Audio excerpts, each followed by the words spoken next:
Hello, this is Joey, and I welcome you to another episode of Lusole educational program.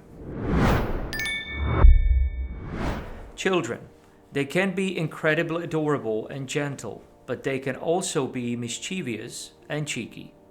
Despite everything, as parents, we love them more than anything in the world and strive to protect them at every step. However, in today's modern era filled with the internet and social media, parents' best efforts to keep their children safe may sometimes seem insufficient. The online space is an uncontrolled jungle and an endless black hole where children and adolescents often become victims of various forms of abuse. Parents often have no control over their children's activities in this space. Children enter this environment far more vulnerable than adults. It raises the question of whether parents ever genuinely consider this space's potential dangers, real threats, and consequences. In our fast-paced lives, we often do not pay enough attention to these dangers, convincing ourselves that they do not concern us. But it is the right approach? Does it really not concern us? Today, we will seek answers to these and other questions with our guest who has dedicated his career to this topic and has encountered many cases of child abuse, perhaps more than he would have liked. Welcome, Dr.in-law Roman Abraham. So, Roman, welcome to Lusole educational program, and why don't you introduce yourself briefly? Briefly, I was 9 years investigator in the police force. I was national specialist on crimes against children, so that involves pedophilia and some violent crimes against children, online, offline as well, or both. And after I left the police force, I started an NGO called Protect Me, and we deal with harmful content that is shared on the internet, and it should be not there. Okay. So today we will speak about sexual harassment in the case of children. So I would like to begin with, let's say, a situation. I'm a parent, I have a child that is active online, social media, sharing pictures, photographs, and so on and so on. Now, how can I possibly as a parent protect my child in this space? As first, you should speak out loud with your children about the danger situations that could appear on the internet, like your child should not speak with the persons they don't know. If your child gets a request from a person that is unknown to him, he should decline it, not accept it. Don't try to find another follower or whoever, just to be safe and protect yourself. You should speak about situations that you are teaching your child from the baby steps that you should not talk with strangers, and this rule should be applied as well as in home, in the safe environment, but the internet is not safe. Anybody or anything could be waiting for you there, and it could put you in more danger than in real life. So you should always think 2 steps ahead, like don't send your personal information to anyone, don't share your whereabouts with someone, like which school you are attending, where are you going for some kind of after school things like sports or some educational classes. Then you should not send any kind of pictures, because the sexual predators that are waiting for our children are starting with a basic asking for normal pictures, like send me your face, send me something more, what clothes are you wearing, put that t-shirt off, put that skirt off, put the trousers off, and this is where the abuse starts. Then the children is in direct danger from the offender, because they are sharing some intel with them, and they are going to use it against the children. So they get the power of the children. I think we both agree that the best way would be to completely isolate the kids from social media, but we know it's impossible nowadays. Yep. Okay, so we have to respect it. What can possibly happen to the kids online, in online space? Define online space, because we have online games, social platforms, and that's two different things. Because nowadays we are trying to speak to our children, they should be safe on social platforms, but we forget that they play a lot of online games. So they meet a lot of strangers, and from my personal experience, family experience actually, my nephew was in an online game and he got in touch with some foreigner, and he starts to offer him that he will buy him things in that game. Okay. And that's the main question that kids should ask, like, why he should buy me something? Does he want something from me in return? In return? Okay. So the kids should be more secure and be more thinking about what should they do when they meet some kind of persons like this. It's very interesting because I would never thought about it from this aspect of online games, and that even that space could be dangerous for kids. Now we know that children sometimes publish photographs on social media and so on, but is it possible that I, as a parent, expose my child to such danger in online space? And we have a official term for it. It's called sharenting. Mm-hmm. So even the parents use their children to gain more followers, more likes. Like they expose their children. They send the pictures from the bath or bathing the child, from the vacations where the child is naked. And this is the thing that offenders are looking to or looking for. So they search for these kind of open profiles. As a parent, you should have closed profile and you should not share these kind of pictures online. You should use some web storage for it, because it should not be online. It should be not on Facebook, on Instagram, or whatever. So this is the main fault or fail by parents, that they start to share their or overshare their children on the internet, and there the danger starts. In France, they made a new law that the parent could be even persecuted for oversharing their children. They could be ending up in jail for 2 years or pay the fine. If the children is adult enough and he has the knowledge of oversharing his pictures on the internet, he could actually sue their parents. So Really? This is the first step to make the internet safer for the children. Mm-hmm.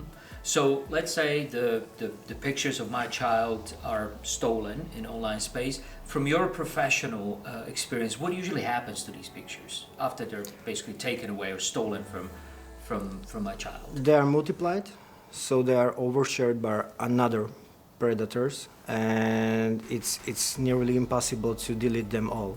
So the parents or the children both should be very negligent about this kind of acting, and don't share any kind of pictures. They will then ending up be very sad about that they then put them then online.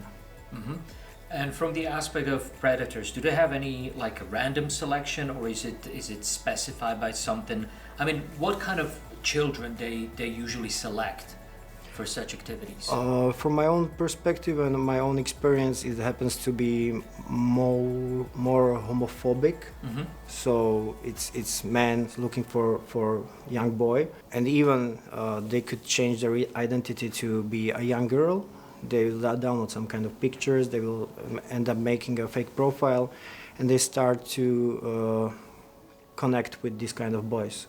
Mm-hmm. And they will start to send them the pictures, and the sexuality is developed by children from the age of between 10 or 11, and so they are just interested in this kind of pictures. So basically they send them pictures back. So they use this kind of modus operandi. It's very basic, and it ends up in a lot of crying afterwards. Okay. So let's say we live in a world, and we do, where parents are quite busy with their work, with their tasks to do, and keeping up with life. But how I, as a parent in this busy world, can recognize that something is wrong with my child, that something actually is going on, okay, or maybe that the child has been directly exposed to these predators. How can I recognize it as a parent? As a first thing, I will add to this. There are a lot of applications like safety or parent lock or something like that that you can actually install it on your child's phone or tablet or whatever, and you see their activity. You can mirror the messages your children is receiving from anyone. So that's a must until some age, because then you need to respect the child's privacy, and you need to talk out loud about it. And afterwards, some violent crime is going to happen to your children. You will recognize the basic signs like no taste for food, don't want to play, don't want to go out with your friends, don't talk to your parents, just went home from school, close the doors, and nothing else. So you see there is something happening with your child. It could not be always abuse or some sexual abuse explicitly, but it could be even hate crimes or cyberbullying, whatever. But you need to talk with your children, because in many cases, as you mentioned, parents are so divided by their work. They don't have time to talk with their children. They don't think they should, because they think they raise their children in a good way, in the most good way, and that their children knows what to do and what to not do. So everybody thinks that their children are safe. They could be not even become a victim, but the opposite is true, sadly. Of course, we live in a mad world, crazy world. So basically the isolation, kind of an isolation that the child is isolating themselves from the around the world, from even the parents, should be the first signs for parents to signal that actually something's going on. And to ask the children, like, is everything okay? Like, not in a very direct way, because the children might be even getting more close to them. But if you have some kind of sense that something happened to your children, you should go to the psychologist, psychiatrist, or police maybe, if you have some kind of evidence. The parent should not even delete or contact the predator if they find out that something happened to their child in this kind of acts, and they should go immediately to the police. There is no other way. Okay.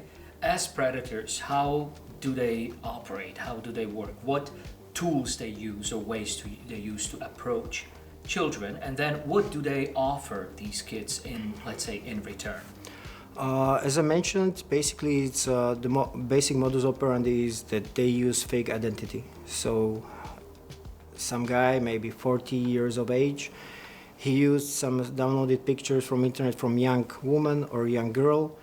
It depends who you want to reach out to. So they use these kind of pictures and fake profiles, and they start the conversation like, I like you, you are very nice, tell me something about yourself. So you start to share your personal information, which is the first step of getting in danger, because they know your whereabouts and your maybe your problems in your family. Like they forbid me to play games for 1 week, and you are the person like enduring them. Okay, it's going to be fine, it's just parents, and you start to build a relationship with the children. Then you start to send the explicit pictures. If you use the fake profile, and the children, as I mentioned, his sexuality and his interests are building up, so he starts to reply. And then it could move to that I'm not actually Vanessa, but I am Ivan, and I need more explicit content from you, and you will going to send me it so I can be satisfied, and I'm not going to send your explicit content to your school, to your friends, to your parents, or just put it on the internet.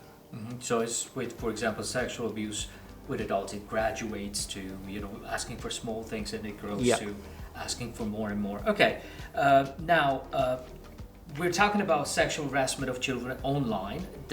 From your experience, does this actually many times ends up in a physical encounters? So from going from online space to real time, the physical abuse?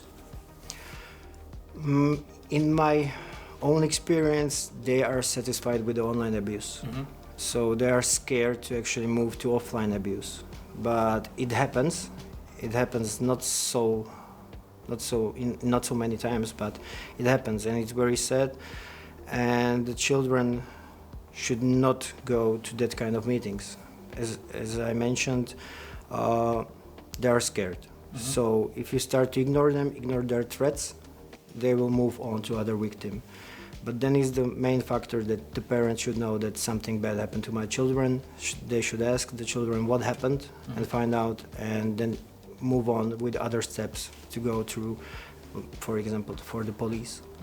But also kids should feel that, going out meeting a stranger, they should feel safe to talk to their parents about it, because probably there is something wrong. So Sure. they should, at home, they should have the environment to openly come to their parents and mention, well, listen, I've been invited to meet this person. Is it okay? Whatever. So Yeah, that's basic relationship between the children and the parents. But in this world, sometimes it's not.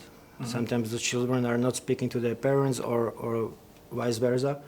So they just go out. They tell the parents that I'm going to meet my school mates, and they are going to meet actually the abuser.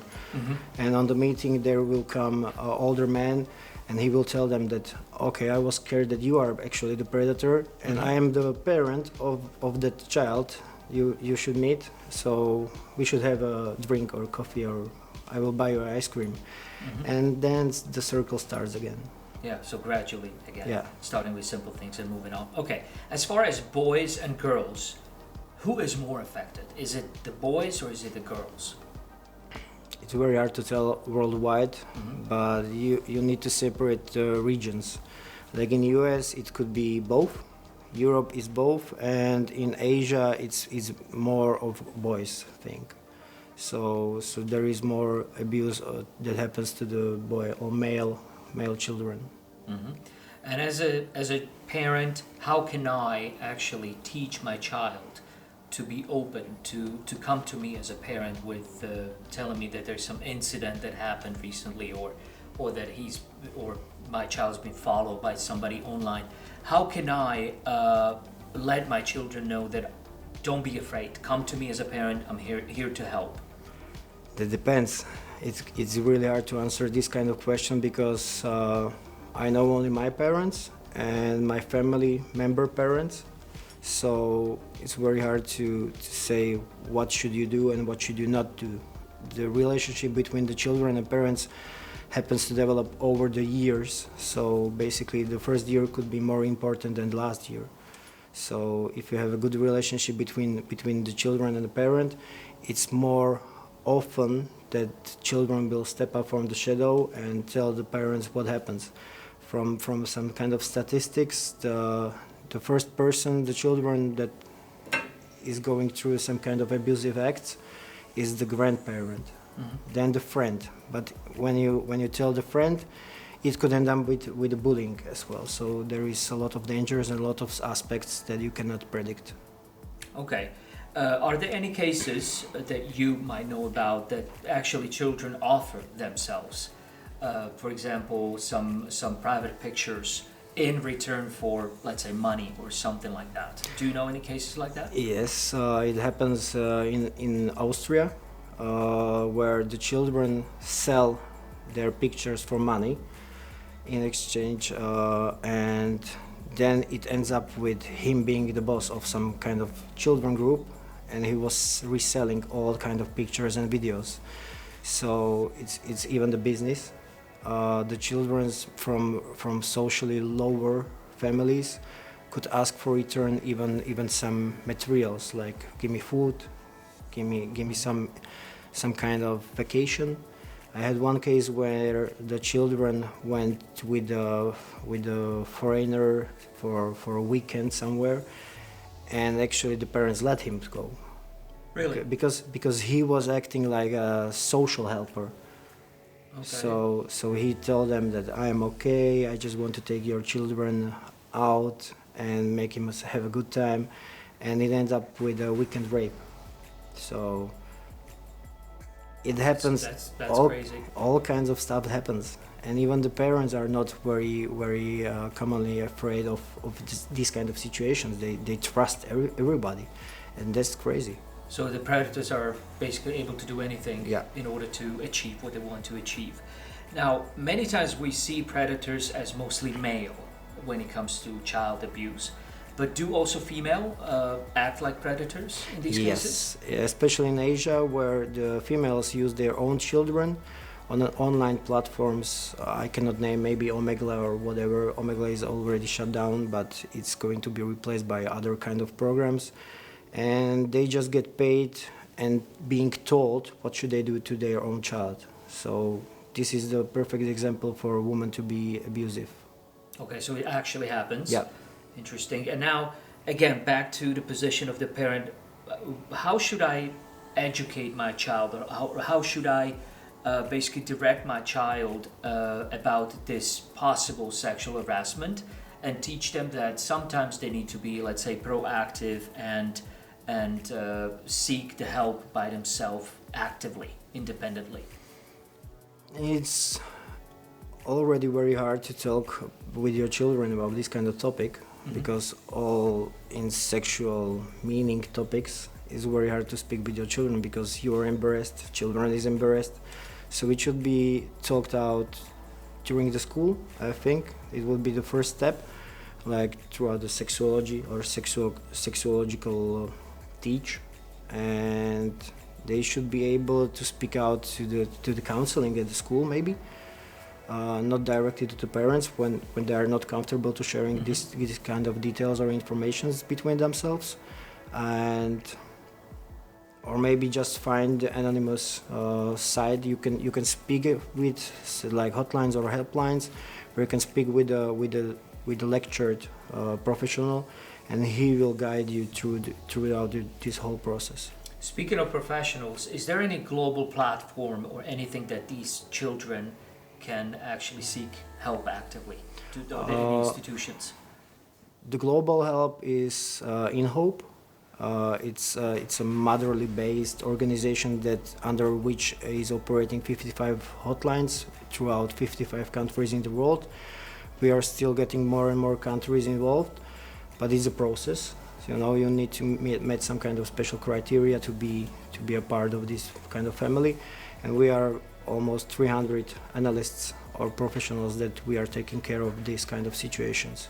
Okay, so there are global platforms that kids can actively actually turn to, or even maybe parents to speak and seek some help or advice. From your aspect, from your experience, professional one, what are the most dangerous platforms, online platforms, that kids can actually face or experience this sexual abuse? Facebook, Snapchat, Instagram, Discord, Telegram, basically anything that is online and well known to the public. So the classic social media that we all use on a daily basis. Now, as a parent, how can parents monitor the activities of their kids on these social media? Mirroring the messages, but as I mentioned, until certain age, because after that the children is developed and he's grown up to that point that he thinks that it's privacy abuse of the parents. So you need to separate it. You should hope that you will teach your children to be so secure and so mature until that point of age when you stop seeing her image, her messages. Sorry. Okay, and as a parent, I discovered that something like this is happening to my child on their social media. What should be the first steps? How should I act as a parent to actually stop this or to protect my child? Ignore the predator. Don't delete any kind of evidence. Don't delete any kind of pictures. Don't delete any kind of chats. Just go to the police and show them everything. Because so report it. Because if you start asking your children detailed questions, he's going to multiply his stress, because he needs to say it again at the police multiple times. So that's secondary and tertiary victimization, and you should not do that to your children, because then the visits to some educated persons as psychologists or psychiatrists are going to be very longer. So you basically say that starting with police, I should take some legal action against the predator, definitely, not to remain silent or no, and so on. I had a case where actually parents were so ashamed of their children to happened to be a victim of some perpetrators or sexual predator actions, that they told him that we will not speak about this again, never again. So, and this is bad step because the children could happen to be suicidal. Mm-hmm. Mm-hmm. And in the world where technology is growing madly, we live in times of artificial intelligence, for example. Are there any tools, any technologies that, for example, educators or even parents can use to protect their kids? This is hard to tell. It's only the parental locks, like the applications that are provided by ESET or whoever, just to see where my children is spending the time online. And this could tell you that if you are spending the time mostly on social media, what are you doing there? Are you communicating with your schoolmates, or are you communicating with new friends? And start to ask these kind of symbolic questions. So then it all goes back to basic communication channel, child, parent, Yeah. and so on and so on. Exactly. Great. Thank you so much for all your answers. I hope it will be helpful to many parents, and maybe we'll see you again next time. Thank you very much. What can be said in closing? It is chilling to imagine how this entire system operates. My advice to parents is to remain vigilant and communicate with your children. Build a trusting relationship with them so they feel and know that whatever happens, they can come to you and you are there for them, not as a judge, but as their helper and protector. I sincerely hope that you never have to deal with such a situation of sexual abuse of your child. But as the saying goes, it's better to be cautious than caught off guard.